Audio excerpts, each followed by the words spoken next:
It is live. There we go. All right. I give you the floor. Thank you, Alina. Welcome again to the EU-India People's Summit. My name is Dr. Manuvie, and we are having a panel right now, a very technical panel on the status of science on misinformation and disinformation and hate speech. How can we tackle this? What tools we have already, and what needs to be done in the future. And in this panel, I have three very interesting speakers with me who have been working in the area of hate speech and disinformation for quite some time. I have with me Dr. Sahana Udupa. She's a professor of media anthropology at LMU Munich and Johannes Chorstein's fellow at the Harvard Kennedy School. In 2016, she received the European Research Council Grant Award for a 5-year study on digital politics. In 2020, she received the ERC Proof of Concept Grant for developing an AI-assisted process model for online content moderation. Then I have with me Kiran Garimella.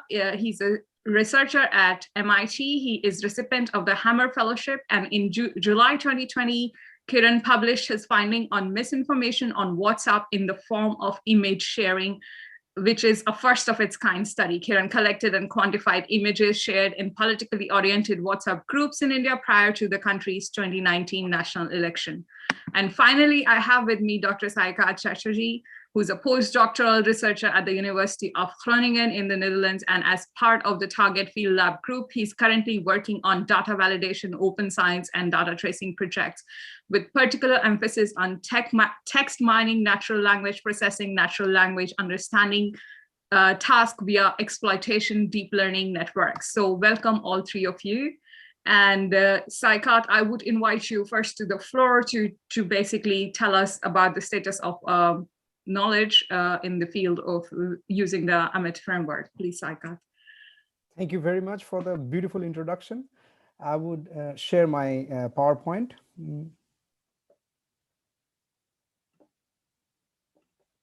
I'm audible clearly, right? Yeah, great. So, hi, my name is Saikaat. Okay, yes. So I will be talking today about the research that I'm currently performing at a Target Field Lab at University of Groningen. And I would like to begin with, let me see. Yes. Usually when I really say, to the people that, okay, we are doing, our project's name is Facts and Fakes. So when I say, okay, the project name, our group is Facts and Fakes, people tend to always say like, oh, are you trying to solve the problem? Like, what is truth and what is, what is the objectively, how can we solve all the problems of falsehood in a post-truth world? So I would like to first begin with the point that I just said that written here, that the current goal is not to objectively solve the epistemological problem of truth versus falsehood. What I mean by this is that there can be different epistemes or different worldviews of people, but our goal is not about saying what is good and what is bad, what is right or wrong in that sense. Like there can be people who believe that the earth is flat, but to our eyes, or also policy, it depends on also in the lawyer's eyes. I know I'm not well aware too much about the law field, but they're not criminals or bad people. So what are we up to then? So our goal is to detect anomalies in the information production and the propagation process. So what I mean by that, so for example, when there is an agency creating some information in some form, it can be an image, it can be a text, it can be in social media, there can be many different channels of propagation and dissemination. But what we are trying to detect are the anomalies. Now, what are the anomalies? For example, it can be a bot amplification, like an some artificial network, for example, in very simple word, amplifies the post. For example, there are shares or reshares or retweets in Twitter, for example, in a non-organic manner, for example, or creating fake videos or images. Now, again, when I say fake videos and images, people, again, it goes to that borderline of, okay, what is fake and what is real. So I just, in the very first slide, I just want to make sure that I want to avoid all this kind of philosophical discussions, in the sense we want to scientify the things. So what are the objective steps we can take? And that's comes the third point, that methodologically we try to do it by heuristics. So heuristics in the sense that you give some heuristic principle, like, okay, if this happens, you can think in terms of if then, that okay, these are the criteria.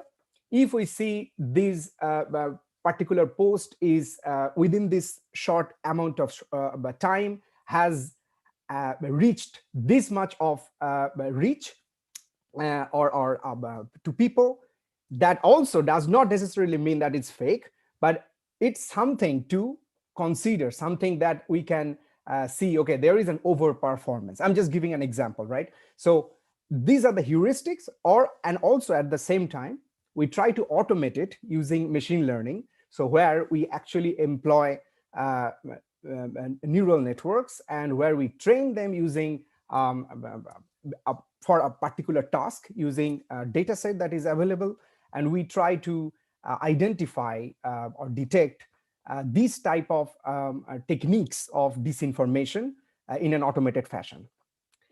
So that being said, yes. So there are several disinformation techniques. So disinformation means, what I mean here, which has a very strict definition as well. I'm not diverting from there, but deliberately, if an agency spreads some information which actually is a misinformation, but the agency knows, but it's done deliberately. So you can know, I mean, an individual might be knowing something as a wrong, but if that the reception of that message is coming from a sender which is deliberate and done using some tactics that actually influence them. So we are trying to identify those. And to begin, what are those tactics? We started with AMIT framework, which is a well-established, while not well-established, is still being developed, to be honest. We start from there, and they have identified at least 64 different types of tactics of misinformation or disinformation. So that is the tactics. That's like, you can think like, if I want to become a disinformation master today, I want to disseminate deliberately disseminate information amongst in the society. These are the techniques I can, this is my handbook, these are the techniques I can employ. So you can think it like that. But on the other hand, you can think that, okay, if these are the techniques that the sort of the bad people are using, how can we identify them and we can mitigate them in using the technology? So that's basically our approach. And as you can see, AMIT, you can go to the link. There is a lot of information about AMIT and the COCSEC collaborative. I'm not going to go into detail, but I'm just going to give you some examples. So yes, so a few examples. The one is, for example, that creating a fake or imposter news site. So which we all come across. It's very common. So you can come across something that is actually it seems like, it looks like a very real news site that disseminate information, but is actually fake. And sometimes they are motivated by concerns other than propaganda, like click-based revenues. So there can be many different purpose behind it. But the question is, can we identify?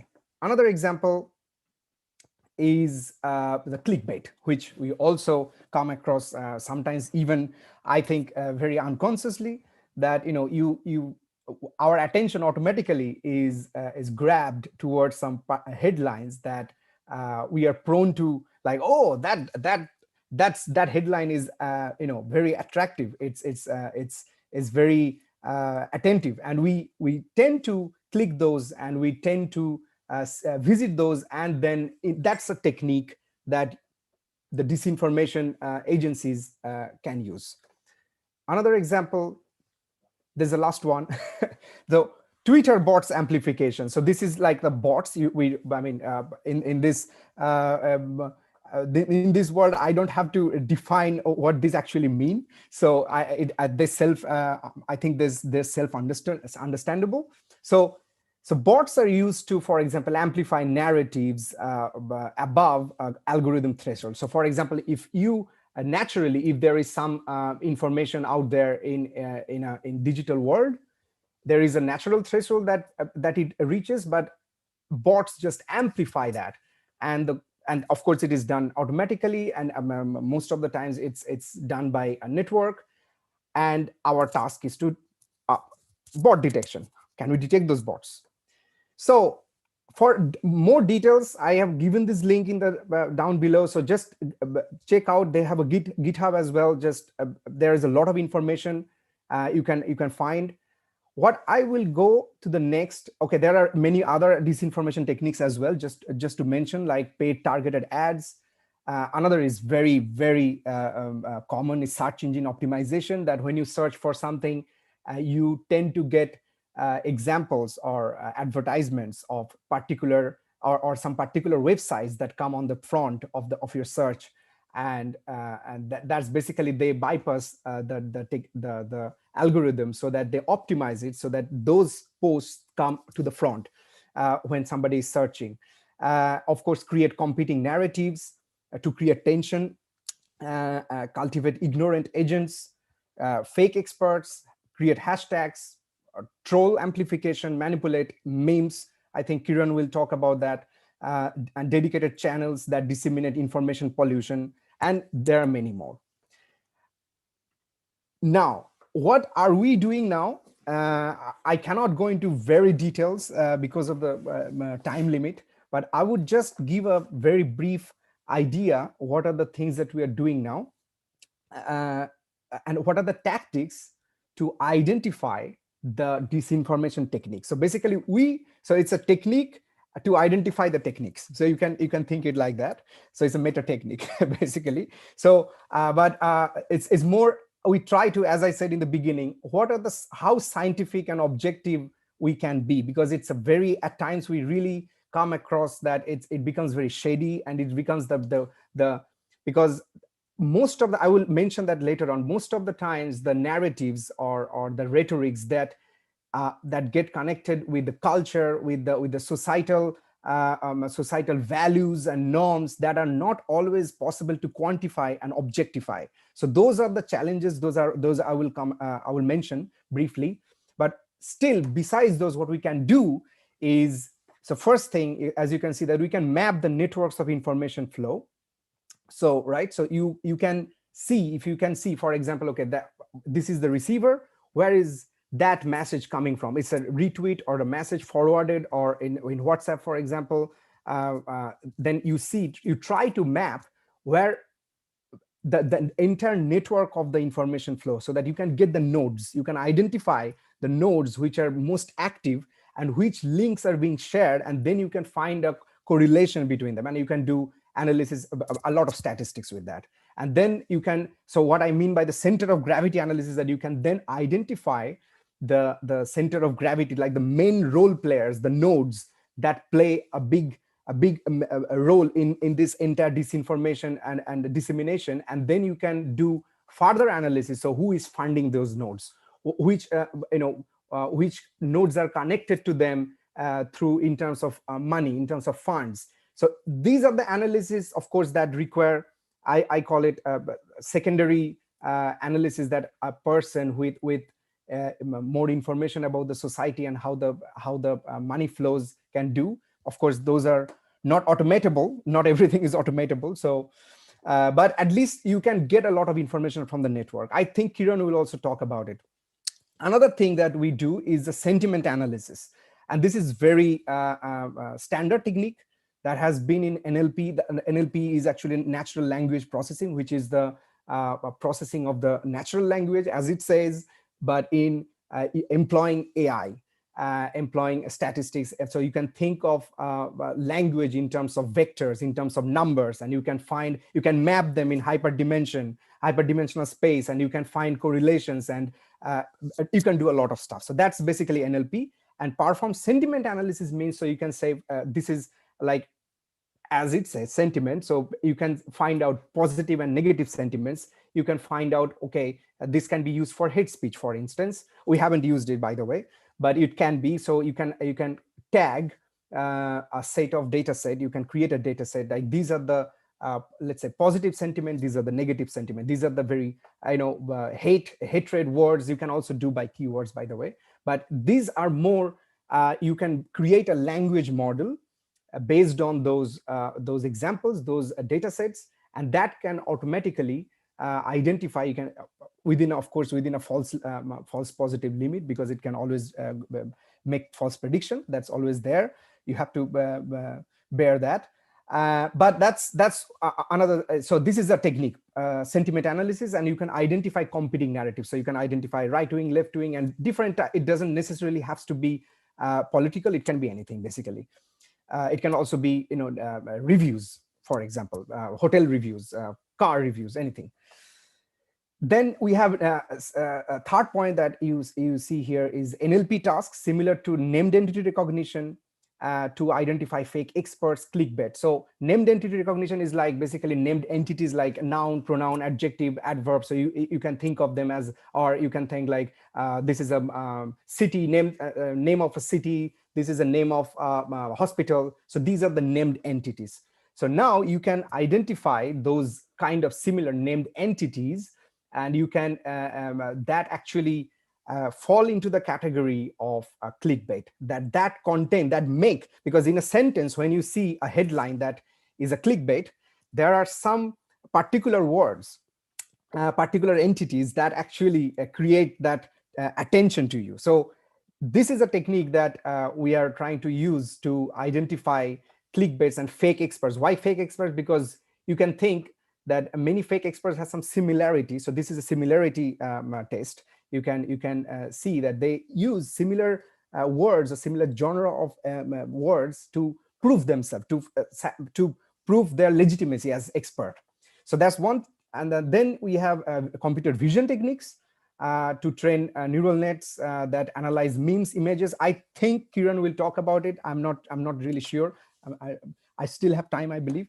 And then the last one I wrote is the overperformance score of the social media posts. And this is also very, in recent times, we have used it in CrowdTangle dataset. They automatically give overperformance score, basically. They compute it, they calculate it in a very simple formula, and then you can detect, flooding. So if some particular post is getting over attention, overly attentive, or becoming overly attentive. So what are the reasons? It can be also, discovery of life in Venice. That's also possible. But these are the flags we want to give. Again, as I said, this does not necessarily mean this is a fake or this is a criminal post, but it's the first stage of filtering. And then I just want to end up on the last slide. So we have been still working on it. I don't actually have a lot of results that we have arrived yet that I can show, because we also started recently about this project last year. So, and hopefully we will be getting some good results that we can publish soon.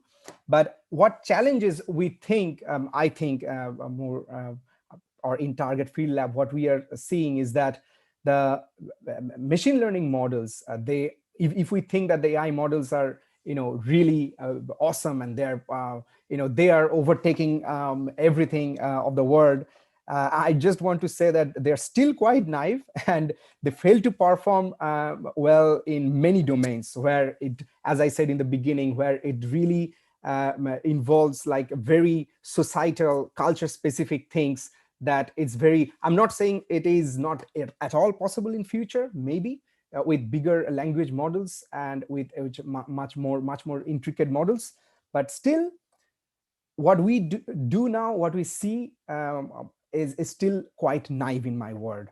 And also another challenge or limitation, I would say, that the AMIT techniques that they have identified, they are not, of course, not necessarily an exhaustive or complete set.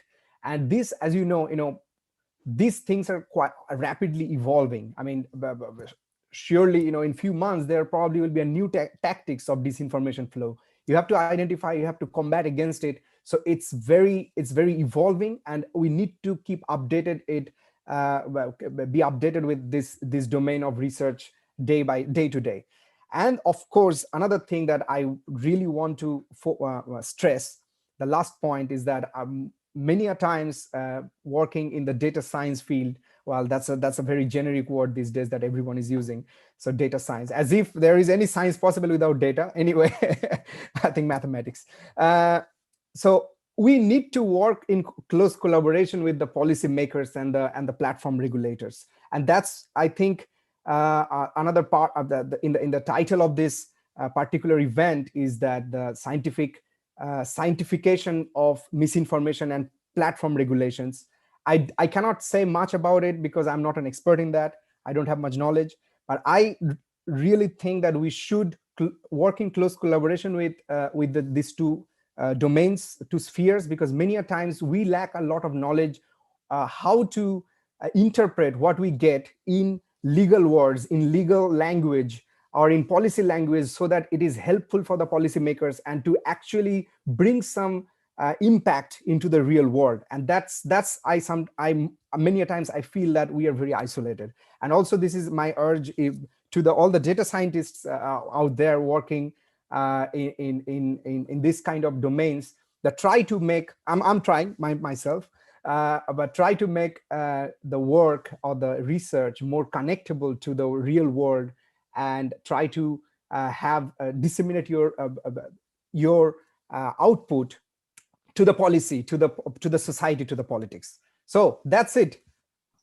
Thanks a lot, Saikaat. And I'm sure Sahana and Kiran will both pick up on some of these points, especially Kiran on perhaps a bit more on data science, and Sahana a bit more on the real world implication, and also the use of anthropological methods itself.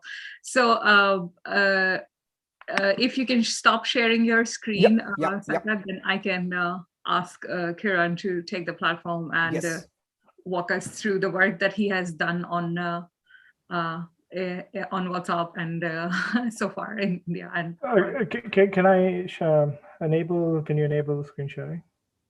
Alina, can you help? Yeah.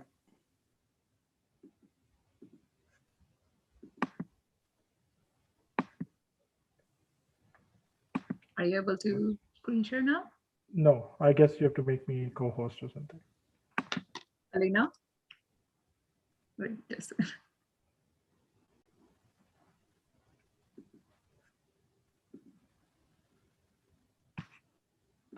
because I'm also not a co-host. Saikaat, if you were a co-host, you can make me a co-host. Yeah. Oh, you're muted.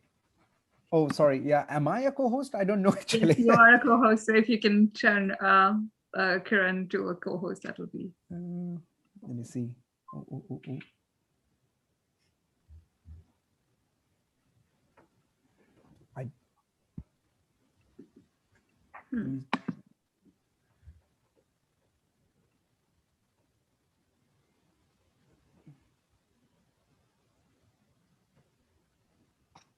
No, I don't. I can't actually somehow. Can you maybe share your slides to me? Then I can. That's. Let me try on. Wait, I'll. Yeah. Okay. I think I have given a permission for all panelists to share screen. Now, can you try again, Kiran? So sorry about that. Okay, perfect. Yeah, thanks, Sahana, Ritamra, for the invitation. So today I'm going to talk about some of our work on misinformation and hate speech. It's a lot of work over 2 years. The thing that's of interest is WhatsApp. WhatsApp is like extremely popular in India, very well in the global south as well. But it's really understudied, right? Like there's no large-scale studies on WhatsApp, no quantitative analysis. And so this line of work, that we've been doing here at MIT over the last 2 years tries to fill in gaps in there. So the idea here is, just give you a brief overview of 3 problems that we think are like specific to WhatsApp, but are general enough, but that have not been looked at previously. Issues on misinformation and hate speech, and then very briefly talk about what could be solutions for these problems, because WhatsApp again is this chat platform, encrypted platform. It's different in the way it is set up than traditional social media platforms. But I hope I'll motivate that the reason or the importance of WhatsApp as an important medium to be studied. Cool. So the data for this work, it comes from what are called public groups on WhatsApp. So these are groups where the admin of the group made the group accessible. So if you have this link, anyone can click that link and join these groups. And the idea here is that political parties in India, this is all done in India. Political parties in India have set up thousands, if not hundreds of thousands of such groups in order to reach populations that were not previously online. So there's a lot of people on WhatsApp who are only on WhatsApp or almost only on WhatsApp. So these are first-time internet users who are there because of the cheap smartphone, cheap data revolution. So the political parties have figured this out, and they want to now reach these populations. And so they've set these groups where people get added to these groups, and there's some political discussions. So you're in these groups with strangers. And these are not really fringe phenomena. They're really popular. So surveys have been done in India and Brazil that show that roughly 1 in 6 users of WhatsApp in these countries are a part of such public groups that discuss politics. So if you take 500 million Indians on WhatsApp, 1/6 of that is already roughly close to 100 million. So that's a large number. And for us to get data from these WhatsApp groups is really hard, really non-trivial. So overall, I mean, it took a lot of time, but the thing is, we bought a few dozen phones, a few dozen SIM cards. We created WhatsApp accounts. We also created scripts to automate joining of these WhatsApp groups and then exporting that data.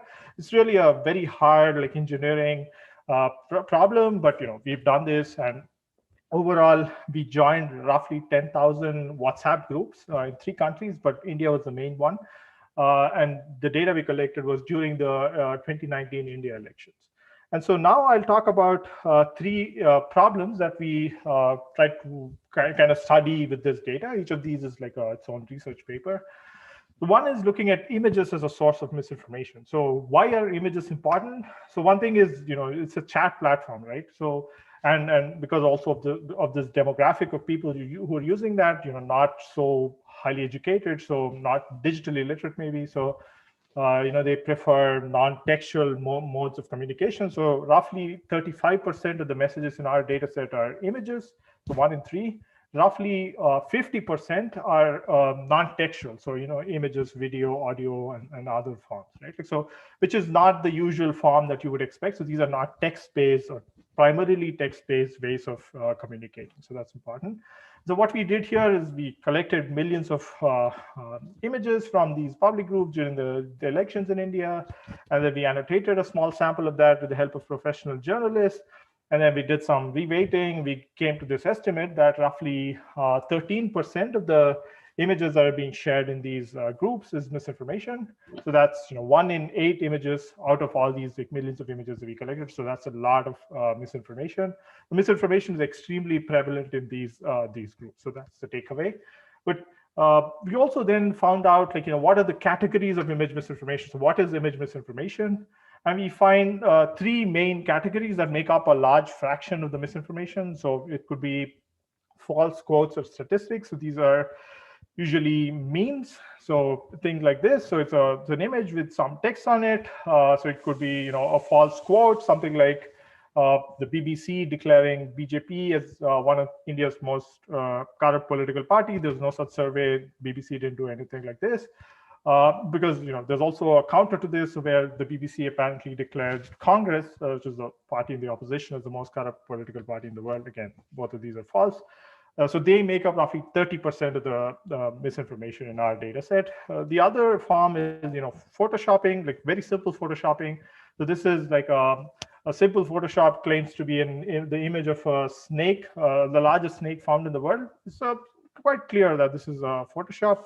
But there are these other types of images, which are images which are like showcase TV news programs. So these are both these images are Photoshop. So the white text in white here is Photoshop. They claim to show TV news programs, but the thing is, both these are false. So under the pretense that this appeared on TV, people might believe it much more. So these were really popular, widely shared in our data set.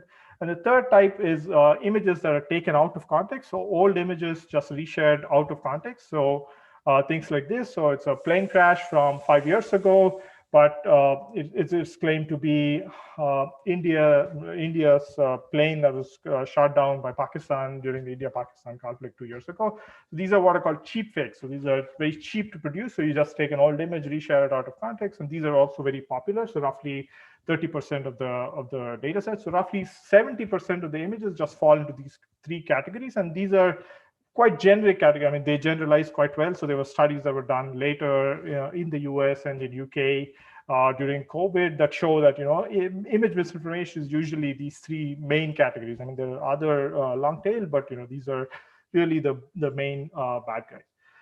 So, okay, that was image misinformation. Now let me switch to the second project, which is about hate speech.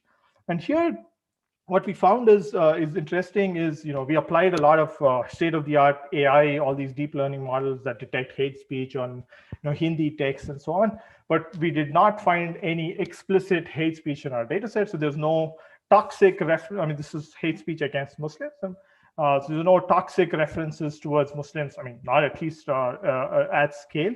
And when we digged into it, what we found is that instead of toxic direct hate speech, there's this sort of indirect hate speech, which is speech that tries to instill fear among a community. So this is work that is being done in this sort of intergroup conflict research, so in Rwanda and stuff like that, where people have studied this qualitatively, but we found this in our data set.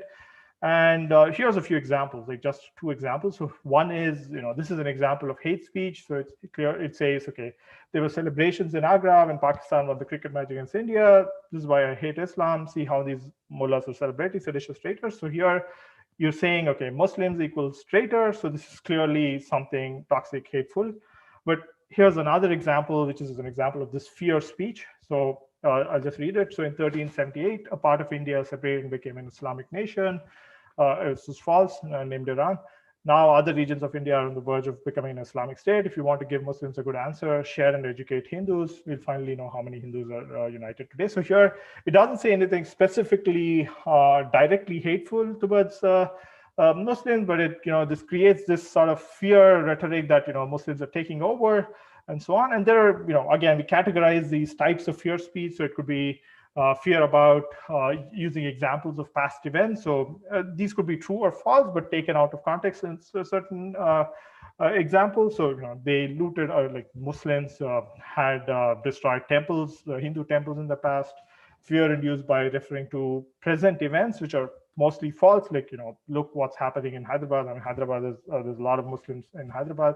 It's a city in the south of India. Then fear induced by cultural references, again taken out of context. So something that's the Quran quotes and about non-believers, or fear induced by speculation about future domination, right? Like, so they're saying that Muslims will take over in 2050, they'll be the majority population, things like that, both false. And in this work, what we did is, we developed some machine learning models to detect this sort of fear speech, quantify how much of it is there.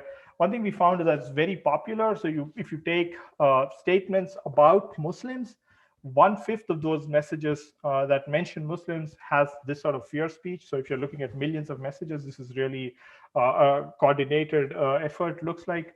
And like I said, like we released some large-scale data sets that were hand annotated for the community, and these are really hard to flag or identify with the current state-of-the-art hate speech techniques. So this has some implications for policy, right? Like what do you do in terms of enforcing your hate speech thing if your AI cannot detect these things. The final example I want to give is this sort of cross-platform information campaign. So WhatsApp is an end-to-end encrypted platform. So if you're not part of these groups, you don't know what is happening there, unlike Twitter, for instance, where everyone can see what all is happening. So this example is about one of the parties in India making use of WhatsApp and its closed nature to do something on Twitter. Right? Like, so idea here is use their WhatsApp infrastructure, so the thousands of groups that they have, to trend topics on Twitter. So here's an example. This is a message in one of our WhatsApp groups that we monitor. So here it says, let's together trend this hashtag to demonstrate our support for Modi ji. And along with that, you have this Google Doc, which contains sample tweets for that specific hashtag.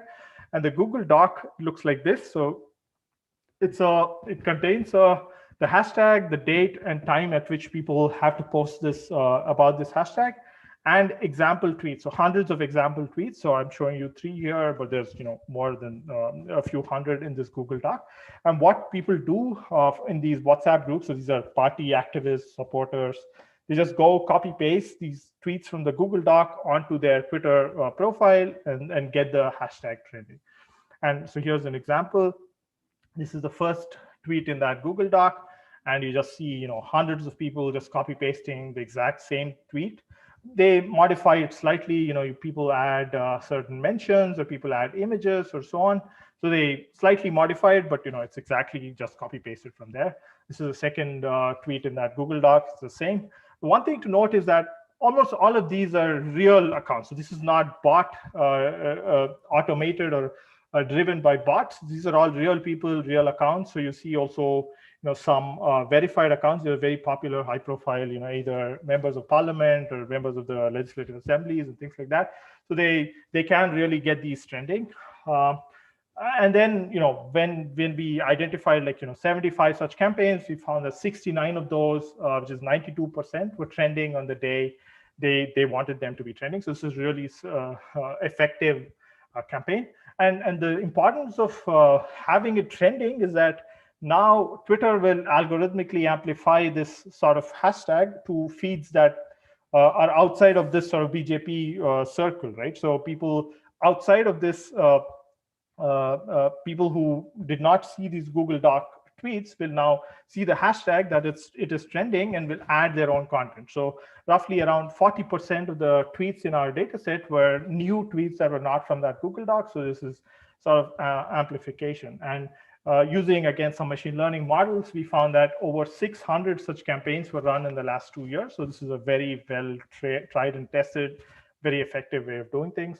And this is, again, the takeaway here is that there's different platforms. Some of them can be closed. You may not be able to monitor them because of privacy concerns, but they do have impacts on the more public bits of the ecosystem and set the conversation, right? Like, so from Twitter, maybe it could go on to some mainstream media debates, right? Like, we didn't study that bit, but this sort of a thing could happen, and you don't know what these closed platforms are doing if you're not on there, right?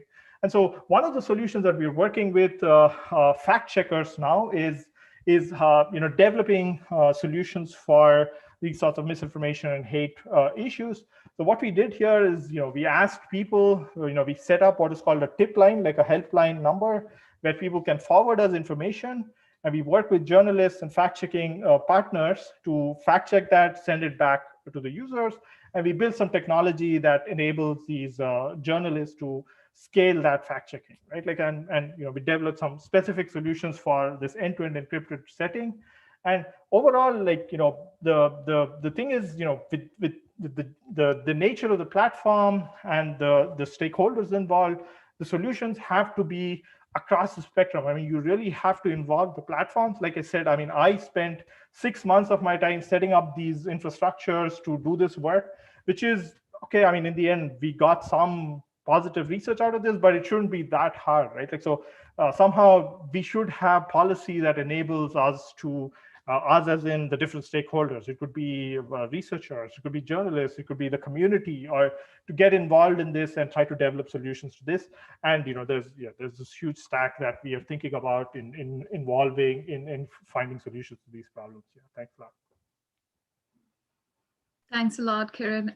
This was really insightful, and this actually speaks to also the fact what Saikaat was earlier mentioning, that it should not be so hard to study this whole disinformation scenario because we are all in it together, and we do need tools for it going forward.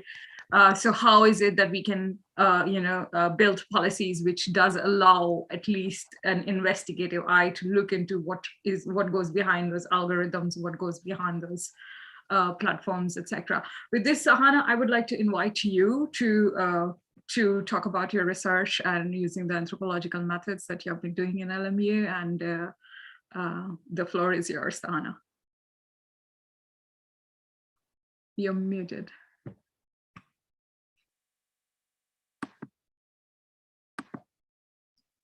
Yeah. Thank you very much. This is such a great panel. And thanks, first of all, to Ritumbra for assembling this wonderful panel, and greatly enjoyed Saikaat's and Kiran's presentations. So I'm not going to use a PPT this time because I thought it's going to be a shorter conversation, and also picking up from what you both have so well mentioned.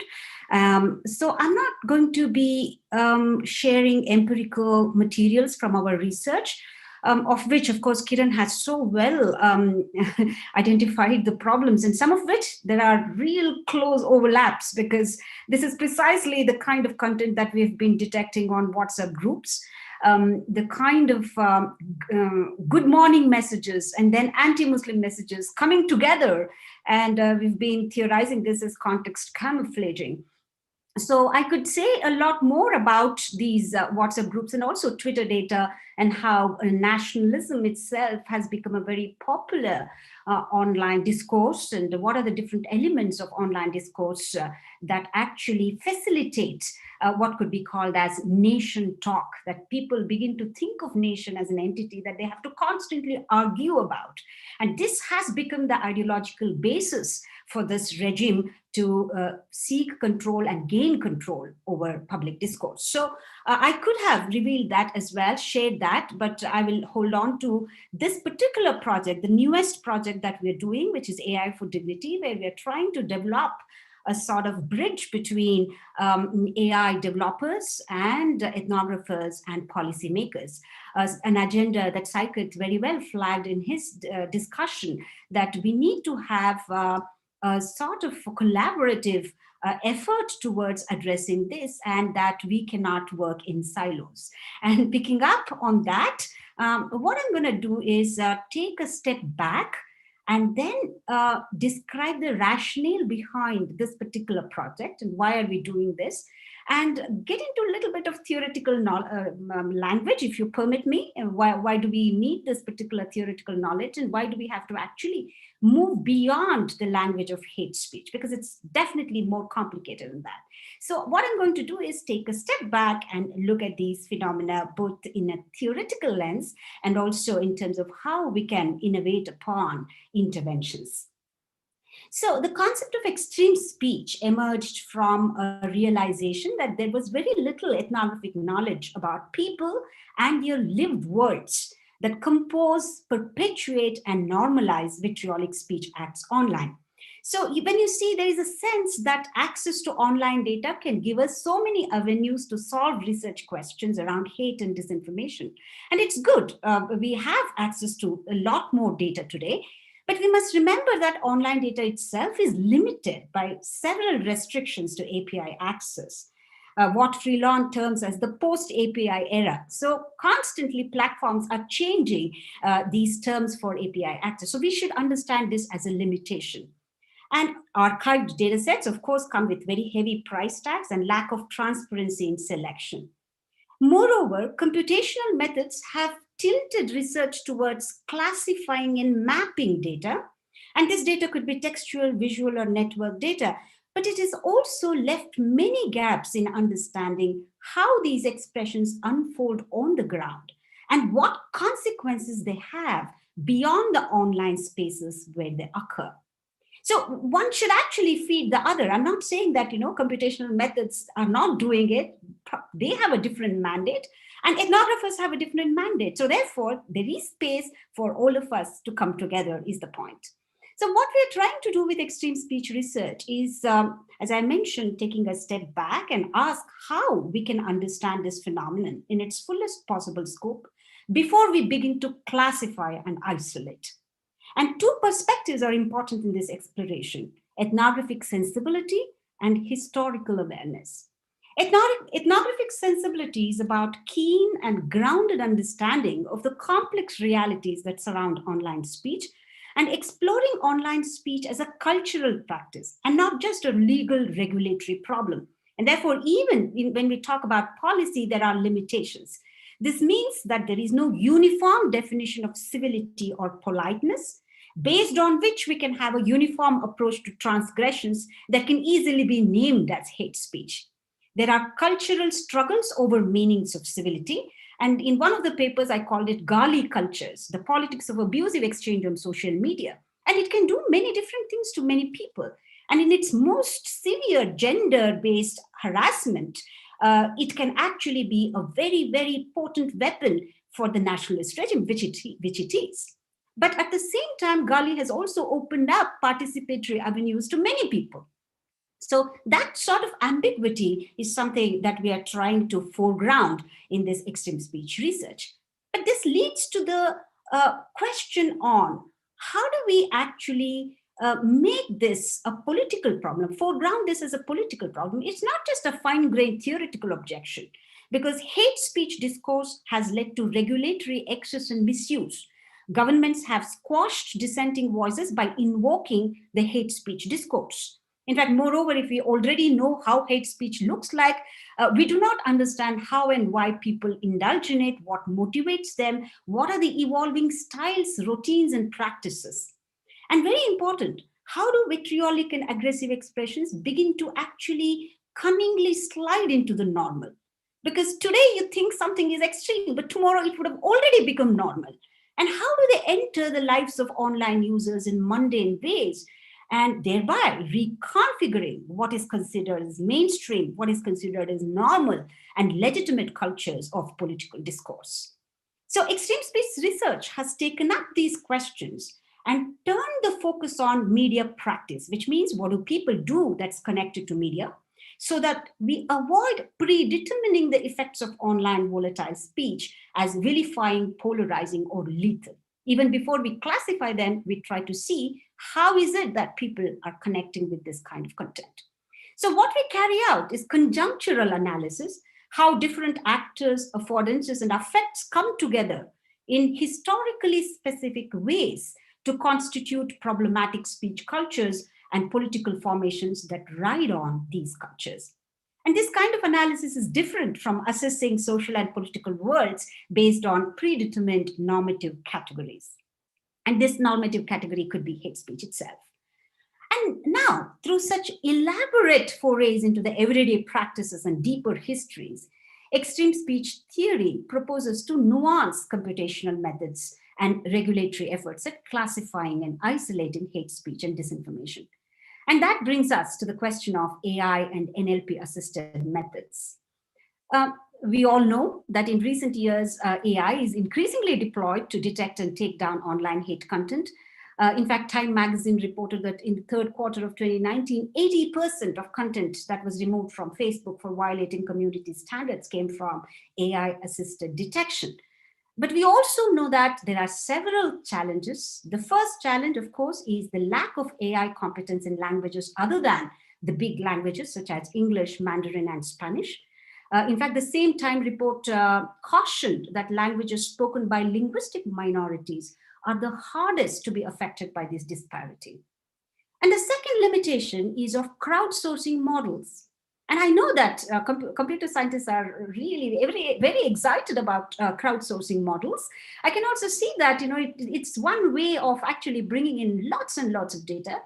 But we must remember that this can also create some sorts of tilts and patterns that over which we do not have much control. So some studies, for instance, have shown that racist and homophobic tweets are more likely to be identified as hate speech compared to gender-related comments, which are often brushed aside as merely offensive speech. So the question is, who exactly are the crowd that offer these inputs? So we need to have a rigorous process to define crowd in a way that hate speech is able to capture this cultural nuance. Perspective API, I'm sure we all know, a joint creation of Google's counter abuse technology project and Jigsaw, provides toxicity scores to expressions that you can enter. And when I just forayed into it, I realized that many of these expressions, for instance, in India, terms around nationalism, right? It cannot pick up because of the cultural specificity, because of the coded nature of these expressions. And I was just talking to fact checkers, and I'll come to that point later. There is an expression, apparently, it's called peacefuls, right?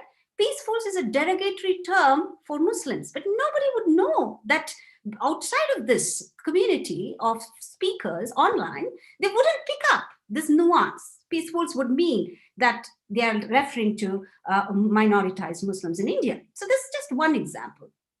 And another limitation, of course, studies have established that AI systems develop bias. And this is also a very well-established criticism. And these studies have challenged the claim that AI can be a solution to human bias, because that's the celebratory discourse about AI, that it can remove human discretion. In fact, these studies are showing that ossified categories can get into AI-assisted models. And for those who have been looking closely into these systems, it is commonplace to recognize that AI can only learn from existing classifications, and therefore it reflects the bias and also notions of fairness of people who actually take part in classifications. Here, we might even refer to anthropological scholarship on archives. Digital archiving is actually an active political practice. It's not a technical practice, it's an active political practice because it involves human decisions to collect, curate, label, circulate, and restrict data. And these fundamental processes of what we call ordering data is something that has to be made transparent through critical research on AI-assisted moderation practices. In fact, companies have not been forthcoming. We know the policy side of it. It's quite frustrating that many companies are not actually open about the moderation practices. And therefore, we don't know how much of bias creeps into AI systems and how these bias works through these AI systems. So there's lack of transparency there. And then, as I highlighted when I was describing extreme speech, the domains of digital practice and historical factors that influence extreme speech practices are extremely complex. So without understanding these historical factors, digital practice, and also, as I mentioned, the coded nature of expressions, it's really very difficult to label extreme speech expressions as either problematic or otherwise, because it really matters who is peddling it. So the same expression could be a weapon for regression, but it could also be a tactic for subversion. So it is important to understand who is speaking it and against whom these expressions are directed at. And one final limitation is the fact that extreme speech expressions keep changing the dynamic nature of extreme speech. So today, it is peaceful, but when I was researching, this was 3 years ago when I was doing ethnographic fieldwork, they had other terms to refer to Muslims. So expressions keep changing, the dynamic nature of this. So how can AI systems discern so many things at once? So you're expecting the machine to do a lot. But then we also need AI-assisted models because of scale, of course. The sheer volume and speed of online speech systems, online speech requires automation solutions because we know that because of AI systems, there is some degree of scalability. And of course, companies are also excited about reduction of costs and decreasing human discretion. These are also seen as some sort of advantages of AI systems. So one should remember that this is also important to engage with. So we are not just skeptics that would just dismiss this as not essential or useless. Definitely, we need to engage these. But then how do we engage them? And on what terms do we engage them? So there is therefore the advantage of reducing human emotional labor. That's also important because and there are many studies about content moderation labor, right? I mean, the way this labor is outsourced to the third world, and even the third worlds in the Western metropole.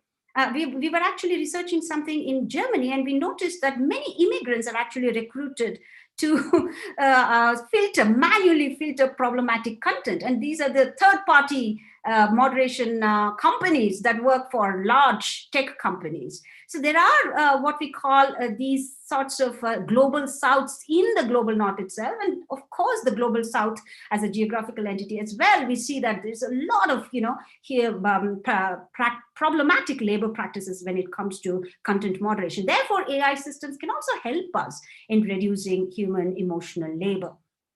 So then, with all these challenges in mind, how do we actually engage AI systems? There are certainly no easy answers, but one approach is to involve critical communities, what we call stakeholder communities, so that we are able to place politics and perspective into AI models. And this is something that we are trying in the AI for Dignity project. Heinrich, Antonis, Axel, Leah, Eleanor, Abhinit. I want to name everybody because it's really a collaborative project. And what we are trying to do is to address the humongous problem of bringing cultural contextualization to big data sets by rescaling the challenge. And we think independent fact checkers could be seen as a key stakeholder community that can provide a feasible and meaningful gateway into cultural variation and online extreme speech. And Kiran also mentioned that he's engaging fact checkers and journalists, and that's why we were exchanging some emails. Hey, we both are doing something similar. So definitely, this is one of the critical communities. In fact, we are now locating different other community intermediaries who can help us. But we have started with fact checkers.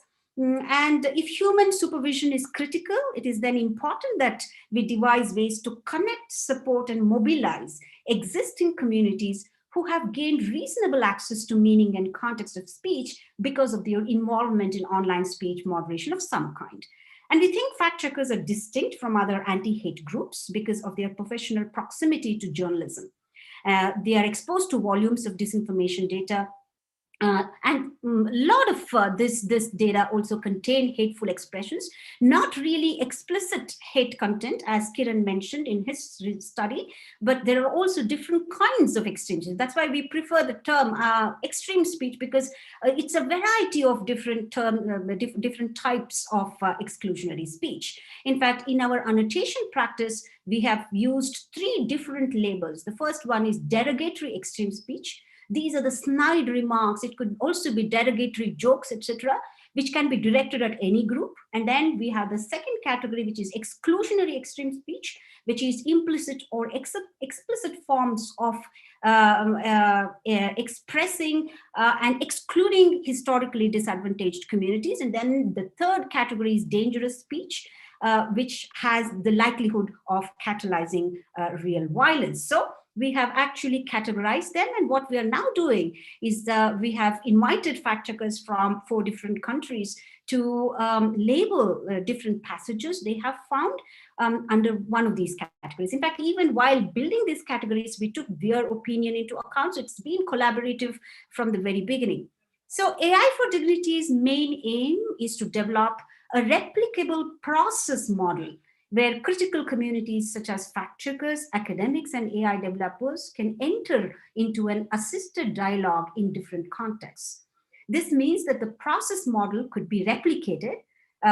We call it counter-a-thon events. Collaborative coding events can be organized in different locations using and improvising on the steps that we will describe in what we call a toolkit.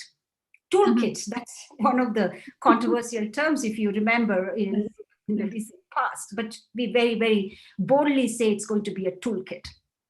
The second aim is to establish a process model of intermediation that can bring inclusive training data sets for machine learning models. So that's the kind of systemic effect, because when we involve communities, then we are actually expanding the scope of training data sets and also the meanings of what we understand as hate speech. So community involvement is therefore critical. And of course, we are also interested in examining these data sets for research, especially to see if there are cross-cutting patterns, styles, and targets across different national extreme speech scenarios. In the case of India, of course, we have established this empirically somewhat, and also Kiran's work and other scholars have also been establishing. But what we are also interested in this project is to empirically establish global trends. For instance, the way a Trump supporter supplies the tropes for internet Hindus back in India, or anti-immigrant discourses in Chile is able to, are able to pick up language from Brexit supporters in the UK. So those sorts of, cross-cutting patterns we are trying to empirically establish as well. Thank you so much for your attention, and I look forward to the question and answer session. Yeah, thanks a lot, all three of you. I actually have questions, but I would like all of us to be quite brief because we have another session starting in a few minutes. And I'm so sorry about it that there were so many sessions today that it was all very back to back. But one thing that I wanted to point out, because I was personally involved in the Dutch election studies a while ago, and we have been collecting and also doing a lot of things that you guys have mentioned, not using AI so much, but much more to do with moderation and following the funding lines of the people who are the key actors in the disinformation trope, or how it is getting transferred across the whole Facebook, Telegram, Twitter systems. And the study will be out soon. But one thing that I noticed, and which was really painful in some ways to acknowledge, was the fact that even after being fact-checked, the platforms are not marking those messages as being fact-checked, or this information is out of context, or this information is perhaps not true enough. And when you look at the United Nations own, build up towards what is disinformation and what is hate speech, it does definitely talks about the context of the speech, the speaker of the speech. All these things become relevant. So my question to the data scientist here is that how difficult is it that once Sahana's team or people like me or the fact checkers around the world, they mark something fact check, how difficult is it to just cross-validate it across the platforms and say that all these informations are wrong? So that's just a question that I have put out there to know from you all. Kiran, will you? No, go ahead. Yeah. No, you do it. Cool. Yeah, I mean, so it's like Sahana was saying, right? So there's lots of nuances that the current state of the AI cannot handle, right? And so one of the things is just the platforms being extra careful. So detecting similar content is simple. It's a simple technical challenge, but detecting context for that similar, if I share something versus something someone else shares it, the same content can be different. It could not be hateful, like Sahana was saying. So I think there are these sorts of issues that go beyond the technology that are at play here. Can I add one sentence here? First of all, Sahana, this is fantastic. I'm just impressed so much, but we don't have much time to praise you. I really I understand that the language model from the perspective of NLP is not static. It is always evolving, and the context, as I also mentioned, because it's embedded in a historical and anthropological backdrop. So it's always, as a human, you can deconstruct and reconstruct and get the hermeneutics of it, but it is not that. It is very difficult to have a hermeneutically expert AI model yet that can deconstruct all these nuances and can highlight, okay, and also can incorporate the context of cultural context, because as you also mentioned, it is always evolving. But to some extent, I'm hopeful that as you grow, the language model is becoming bigger, and as it can incorporate, it's up to the task. We have to see.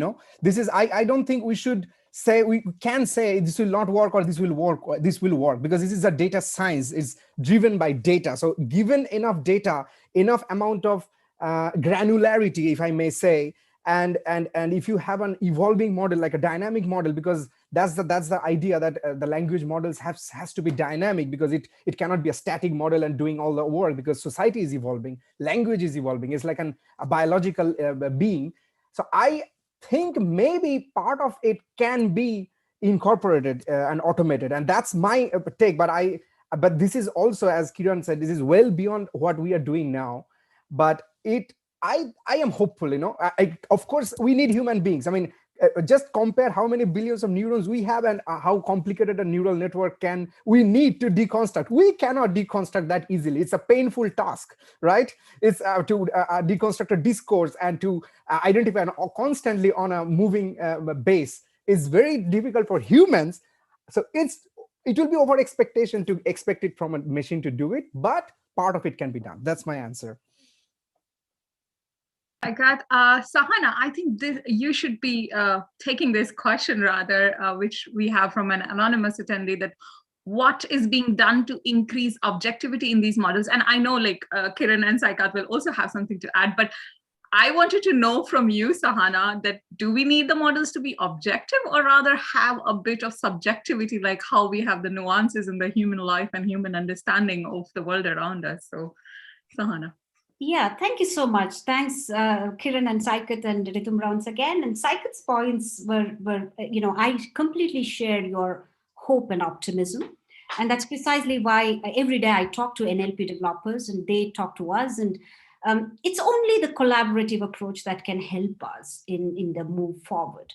And we must understand that also in response to the question by our anonymous attendee about objective knowledge, etc. One must remember that labeling something as problematic it always involves interpretative labor. So the question is, how do we ground this interpretative labor in fair processes? And that's exactly why we are trying to say that we need to have a robust process model where we involve critical community stakeholders and also AI developers who can bring scalability. And the point that Kiran mentioned, that it's technically easy to actually detect similar words across data sets. And we love it, right? It's important. And that scalability is important for us. And if we are able to show that this similar expression has political significance, and therefore we are able to contextualize it in a fair manner, then clearly it is a step ahead.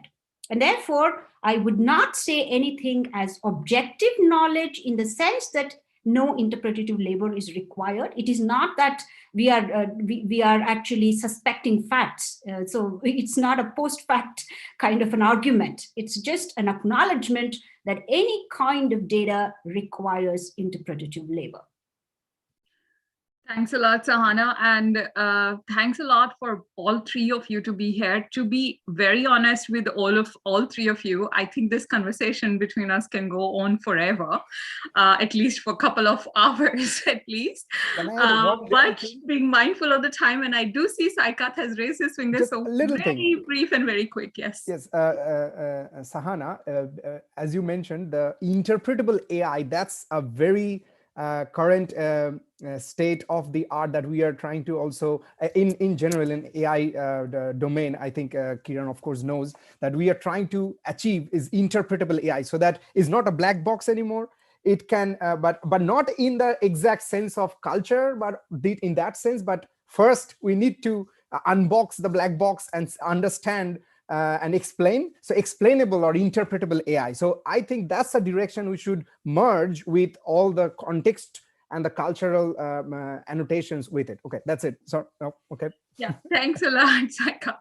And with this, I also wanted to say that this in some ways goes towards our push. All of us have been pushing on this, that there has to be a little degree of, not just a little, but a large degree of transparency by the Facebook and by these big tech companies on how they are labeling the data, how they're taking some things down, what they're doing in their moderation process, what the algorithms are showing us.